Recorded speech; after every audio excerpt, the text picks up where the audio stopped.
Welcome to In Edina, a program about the people, places, and activities all in the city of Edina.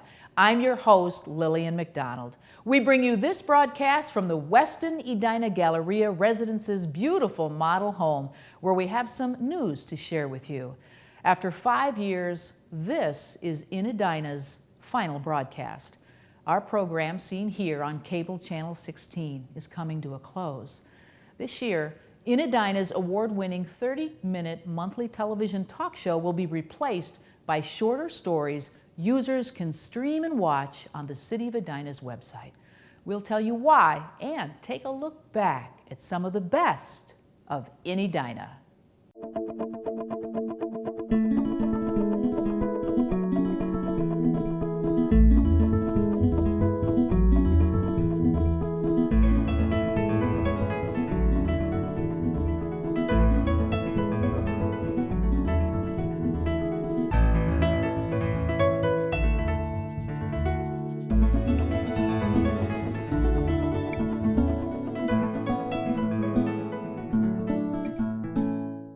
Joining us now to talk about some of the changes in communication and in Edina, City Manager Scott Neal and Assistant City Manager Karen Kurt. Welcome to In Edina. Thank you. Thanks so much for being on the broadcast. Well, this is our last program, part of changes in communication for the city.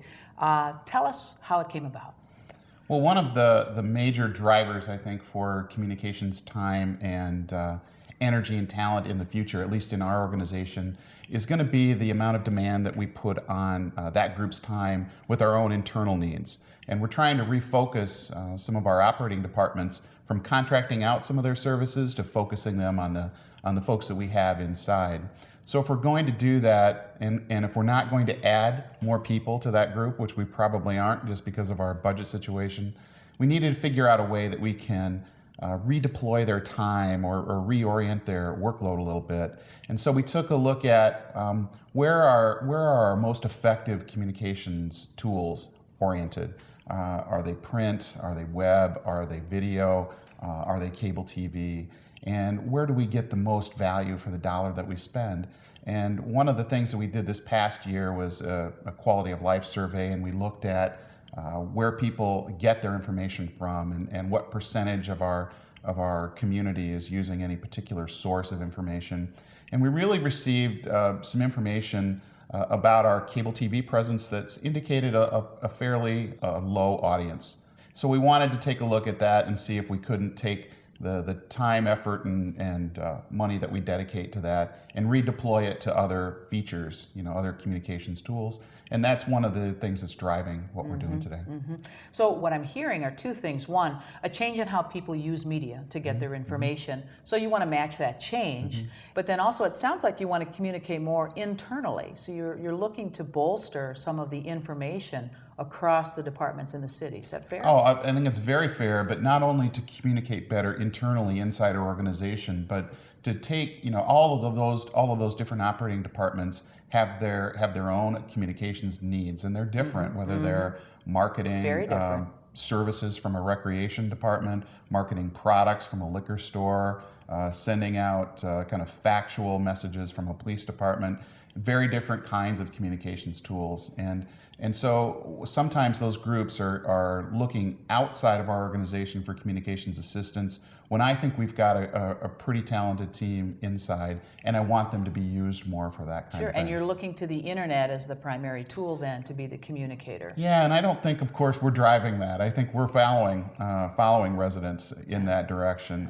but we need to follow them in that direction. And not only from the PC that they sit behind, maybe at work or at home, but also all the mobile devices to make sure that we communicate with them the way they want to be communicated with. Yeah, and clearly there is a shift in how we communicate information. Now you're going to be involved in some changes too that will require communicating to everyone, including some of the work with the boards and commissions. You're looking to make them a little bit more efficient, right? That's correct. Many residents get their start in local government by serving on a board and commission, and that's where a lot of initial discussions about policies get started. And so one of the things that we're trying to do is really to tap into the talented residents that we have and make sure that when they do volunteer their time with us, that they're having the best experience that they can have. And I appreciate that as a resident in my city, is having an opportunity to have a voice in decisions that are made in my city. Are you Absolutely. recruiting for more residents then, or are you looking to, how are you going to prepare folks like us to work with folks like you?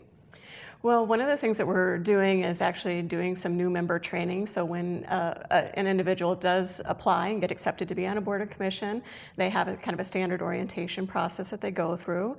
And then once they get onto the board or commission, making sure that we have a variety of tools that are available for them.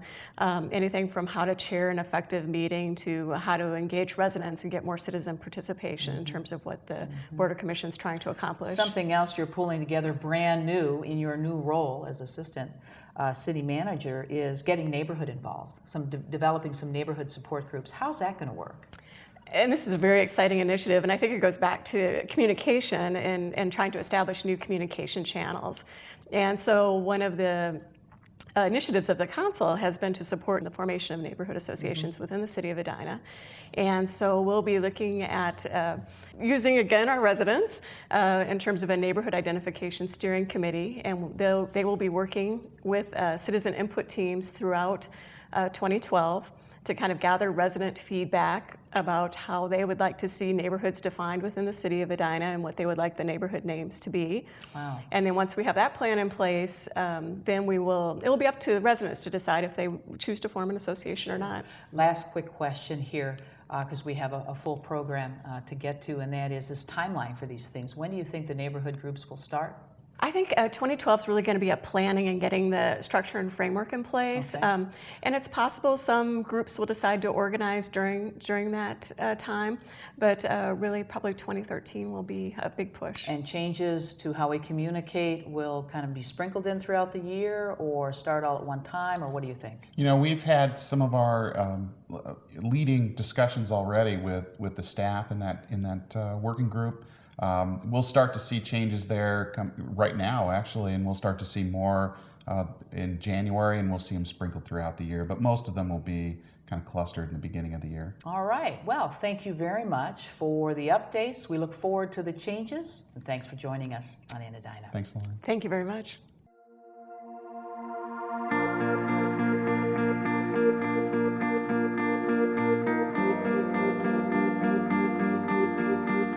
Well, the city communication strategies are changing, and rookie city council member Josh Sprague has changed a little bit over his first year in the city council. Fair to say? Fair to say, yeah, absolutely. Welcome to In Edina's last production. Good to be back. Yeah, nice to have you. We wanted to bring you back because you're a brand new city council member, although now you've got a year behind you, and we wanted to just kind of come back, as we said we would. How you doing?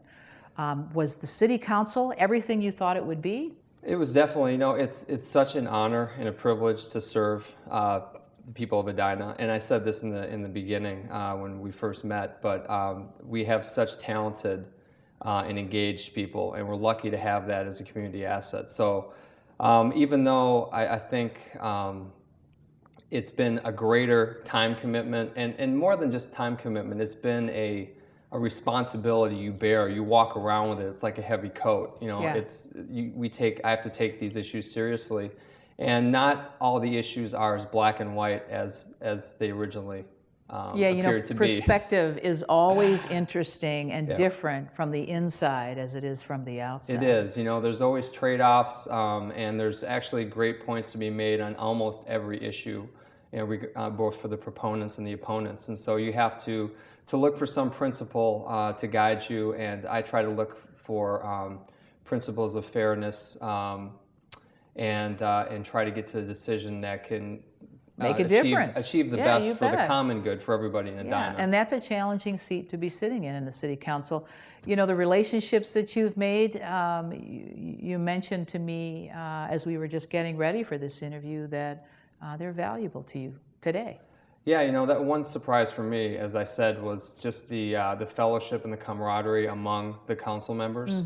I really respect my colleagues. As I've gone through this year, I've been able to leverage some of their experience and their perspective on different issues. And if you watch discussions, things kind of evolve organically, and I think we all are open to hearing what the other members are bringing to the table. And everyone contributes something distinct to the final decision. And I think that's how you arrive at the most well-balanced decision. Yeah, I would agree with you. That's an earned mutual respect that you share. Now, in your first year, a couple of areas that you really worked on, the area of governance, making some changes there with the new city manager, and then also bringing residents into the fold. So give us some examples of how governance has changed and how residents have played a role in that work. I think for us to be effective as a body, the first thing we need to do is streamline not just our structure, but our board and commission structure, which is something we rely on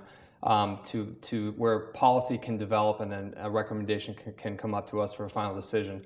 And so the first thing I suggested was that we have more of like an executive session with all the boards and commission chairs at the beginning of each year so that we can strategically align ourselves, let them know when they have discretionary capacity in their schedules to be working on policies.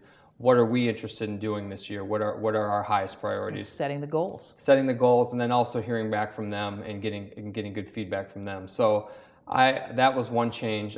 We streamlined the board and commission ordinance. We streamlined the broadcasting of some of the board and commission meetings, and the Assistant City Manager Karen Kurt is now working on standard bylaws for the boards and commissions, and also a standard working group structure, which is a way to engage the at-large residents in the works of these boards and commissions. And you had a budget workshop where residents got to weigh in. Yep, and actually an idea of having this citizen budget workshop came from Eugene, Oregon. They did something called Eugene Decisions, which was a pretty extensive citizen input process into their budget when they were in a budget crunch. So I mentioned that, and Scott Neal has been such a great partner. You know, when he sees a good idea, he will act upon it, and he really made that happen. The Citizen League budget workshop. We had 4 different workshops. We got a summary report and great data out of that. We had an online budget session, first ever. We had the traditional town meetings. We have the Edina Citizen Engagement blog. We have the Grandview process that's open to at-large residents. So ways to get involved. Ways to get involved, and that was validated in this quality of life survey, the first one we've done since '99. It said people feel like they have a voice. And I think that's the most important measurement that you can have of your local government is that if something's going on, I can go up there and get involved and try to be an agent of change. Well, 1 year done, you've got a few more to go, and you sound energized and excited to be a part of the City Council. I want to thank you very much for giving me today's interview and your first interview on In Edina just 1 year ago. Thanks so much for joining us. Thanks for your time.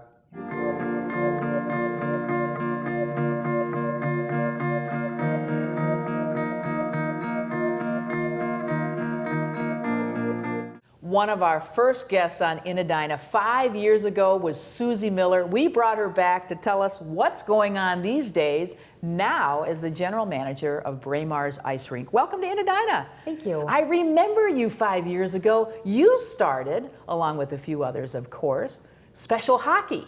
Yes, we started special hockey in 2006, so that was about the same time as this. Wow, and it has grown since then. We're now 8 teams, over 100 players, all over the metro. We actually have a team in Alexandria and Moorhead too. Wow, and for those who don't know what special hockey is, tell folks how kids get involved in this way. It's ice hockey for individuals with developmental disabilities. So kids have autism, Down syndrome, severe ADHD, a whole realm, epilepsy, and they are unable to compete in their typical hockey programs, so they sign up for us. And now they have a chance, and they are still doing it strong at Braemar. Yes, we do have one team that plays out of Braemar. That's awesome. So it's kind of fun to see them That's awesome. there. There's lots of activities at the rink. As general manager, tell us about what you got going on. We, our primary customers are the Edina High School boys and girls teams. We have the Edina Hockey Association, our figure skating club, the Team Braemar, the synchro team that skates out of there.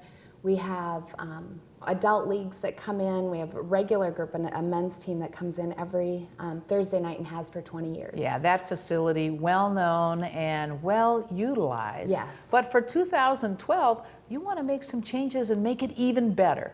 I believe that when you walk into Braemar, you should feel the hockey tradition. You should feel the figure skating tradition, how great, one of the best programs in the state, truly probably in the country. And you should feel that when you walk in the door. So I'm working on that. I also want it to be where kids, come early for practice to do homework together or stay late to do homework together. Parents sit down and watch the football game or the baseball game and don't feel the need to just drop off and leave and go somewhere else. So you're trying to create a place for hang time as well as ice time. It's a community environment, because I believe if they feel like it's their community environment where they feel comfortable, they'll choose us for their summer ice needs. They'll take better care of the facility. They, clean up their locker rooms, take pride in their facility. Really making it a community hub, if you will. Now, some of the ways you're going to make this hub happen. One of the things I want to do too is called bring in the walking trail. We have a natural walking path along the West Arena, and invite seniors to come in when the sidewalks are icy, the streets are icy. They can come in and walk around Braemar Arena. It's a nice, cool environment for them. Bringing in tables and chairs in the lobby to create that environment for people to sit at. Wireless access? We have Wi-Fi. That was right. in my first week. That was one of my biggest pushes right away. Good idea. Wanting that for our guests. We in the West, there used to be a railing overlooking the West rink, and I want to bring that back to open up that Because then West you really lobby get area. a feel, like even though you're not on the ice as a skater, you're there as a fan, up close and personal. Right. Some of the parents I've talked to said it'll be the best seat in the house.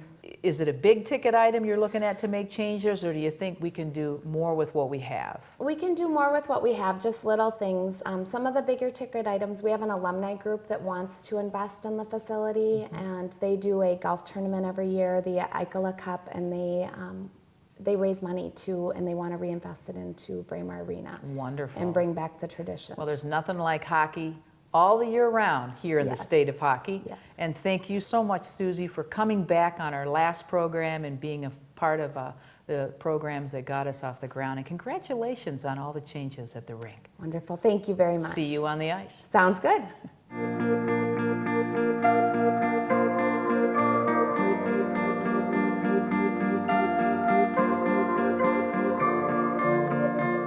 Well, now it's time to talk about the changes to Edina and other programs here in the city of Edina. And joining us to do that, Communications Director Jennifer Benarott and Video Production Coordinator Scott Denfeld. Welcome to the last production of In Edina. Thank you. We really appreciate it. Well, nice work over the last 5 years, but times are changing. Time to switch it up a little bit. That impacts a lot of the TV programs and other programs too, but let's start with that. What's changing, Jennifer, from the TV world? And what do we have, and where will we find the information now? Today on Edina Community Channel 16, you've been able to watch In Edina. We also produce a monthly news show called Agenda Edina and a bi-monthly public safety show called Beyond the Badge. This year, we're making some changes to be more responsive to our internet viewers who wish to watch our programming on demand.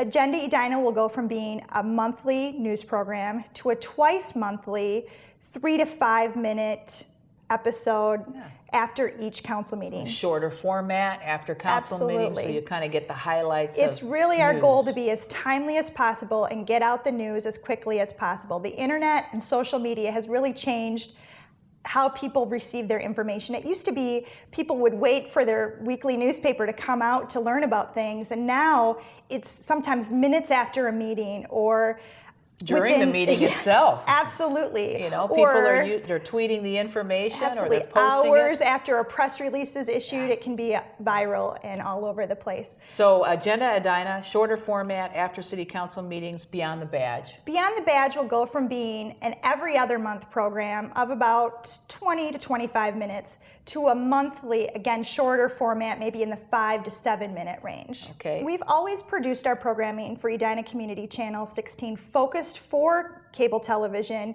and repurposed on the internet. Now we're flip-flopping and we'll produce our programming for the internet, but we will repurpose it on Edina Community Channel 16. So you'll be able to see those shorter format programs still if you're a cable television subscriber. Now, Scott, this means less video or more video?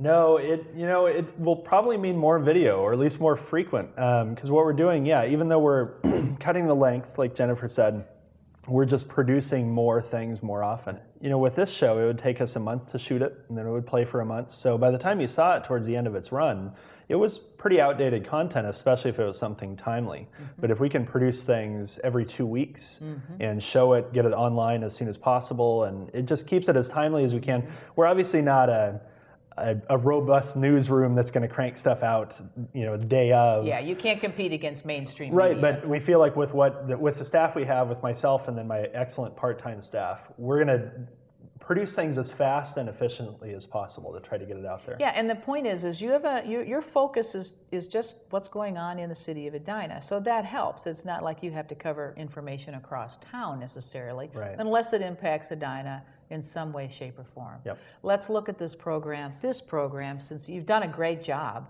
with this program, it's been my pleasure to host and work with you and the crew. What are some of your favorites?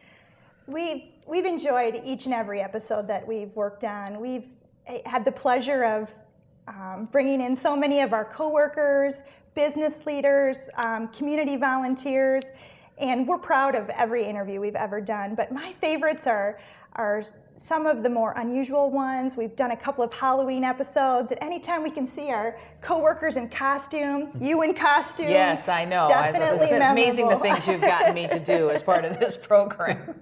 Scott, how about you? Your favorites? Kind of like Jennifer, I've just enjoyed it. You know what? My favorite memory of this is it's one of the few times that our part-time staff who come and go during the day and are working on different projects kind of all came together on one project each month, and we got up really early in the morning and came here and just worked together, and it was a neat bonding experience for our production team. Well, now, I've written a piece to honor all of the work that we've done over the last 5 years, and we'll play that in a moment. But first, it's been an honor to work with both of you. I hope you enjoyed the piece as we all look back together on In Edina, and I look forward to the future. New stories, out in the field, and maybe working with you again. Thanks so much for your work, Yes, Lillian. thank you. You're welcome. Thank you. And thanks for joining us. Thank you.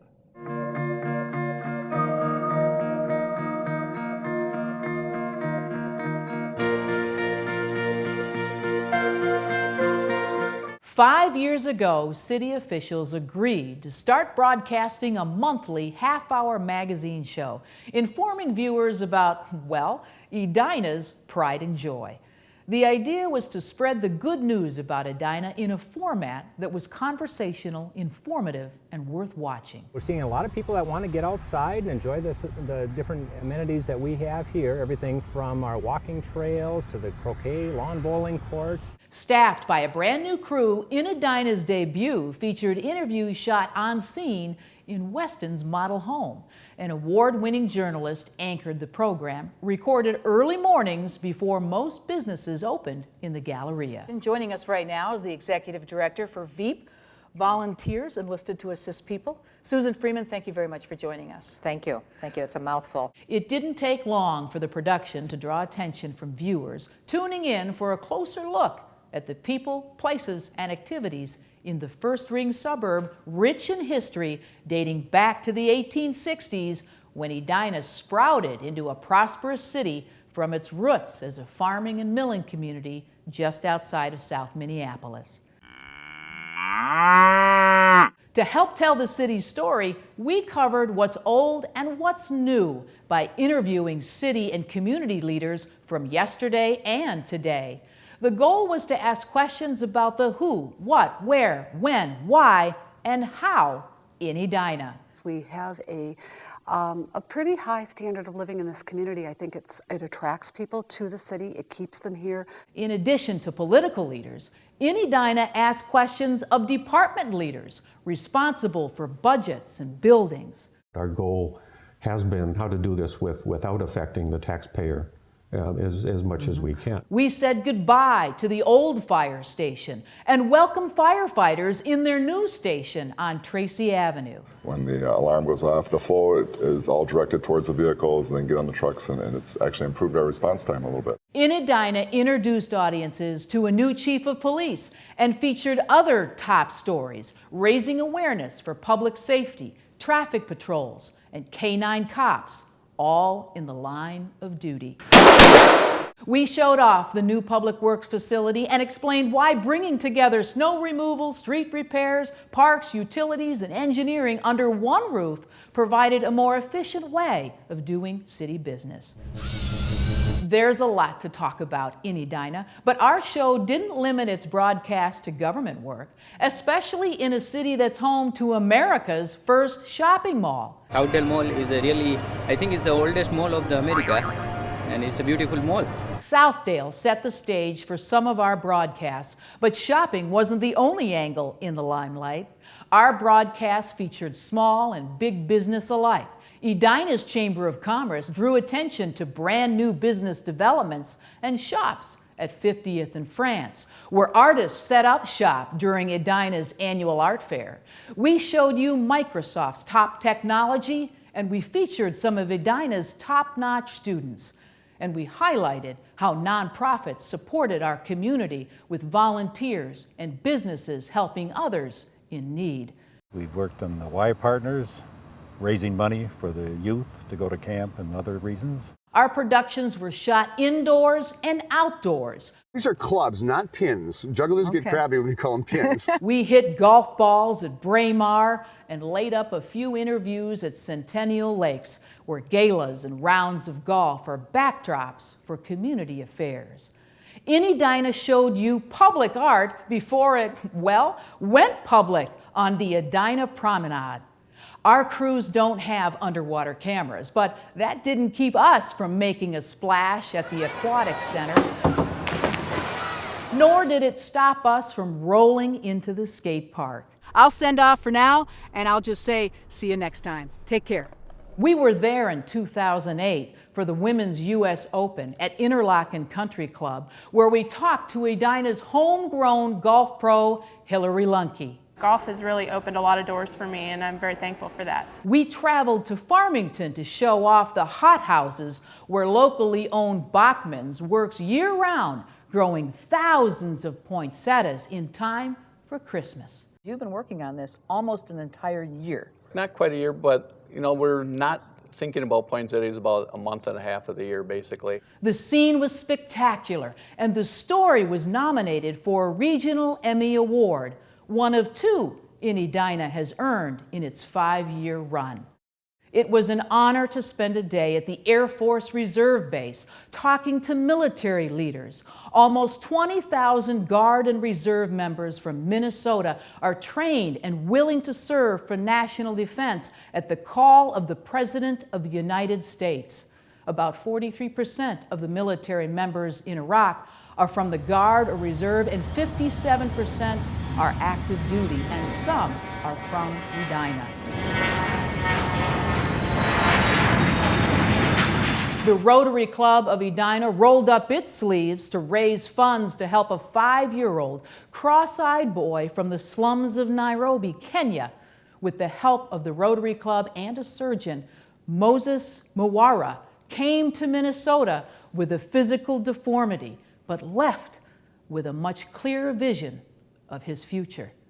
Edina highlighted this miracle journey that would eventually become an award-winning documentary. Yay!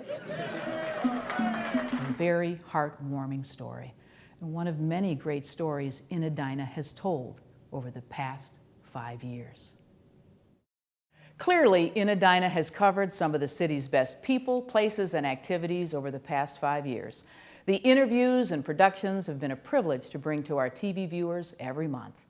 Well, it's that time. Another episode of Edina is coming to a close. And while this is our last broadcast and my last chance to see all of you on television, I look forward to seeing you in person at one of Edina's restaurants, businesses, or shopping areas. I'd like to take a moment and thank the City of Edina for giving me the opportunity to share some of the best people, places, and activities through this broadcast. I'd also like to thank Jennifer Benarat and Scott Denfeld for their leadership and for the dozens of crew who make sure every minute on the air is worth watching.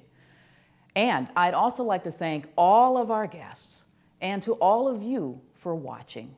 And now, let's celebrate with a cake. Here are just some of the folks that are going to enjoy some cake with me on our last broadcast. Oh, thank you very much, Jennifer.